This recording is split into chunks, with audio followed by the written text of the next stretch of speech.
আমরা তো মিনি সুইজারল্যান্ডের দিকে এগিয়ে যাচ্ছি, কিন্তু দেখো এই যে বরফ গলে গলে আস্তে আস্তে কিন্তু রাস্তা আরও বেশি কাদা হয়ে যাচ্ছে।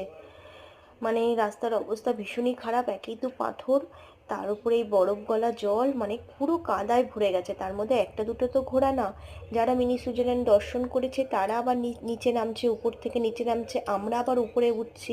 আর রাস্তা যে খুব যে চওড়া তাও না, মানে রাস্তা একদমই সরু, একদিকে বরফ গোলা জল আসছে আর একদিকে হচ্ছে তোমার খাদ, মানে ভীষণই অবস্থা খারাপ।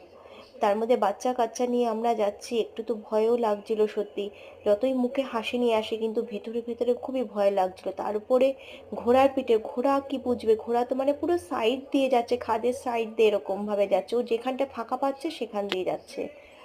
যাই হোক, ভীষণই মনের কিন্তু একটু ভীষণই ভয়ও রয়েছে যে কি হবে কে জানে, জানি না। যাই হোক, শুধু সিন গুলো দেখো, কাশ্মীর কাশ্মীরি। এবার আমার মিনি সুইজারল্যান্ডে গিয়ে বরফ হাতে নেবো, ওখানে নাকি বরফ আছে। তো নেক্সট ভিডিওতে আসছি, আজকের মতো টাটা।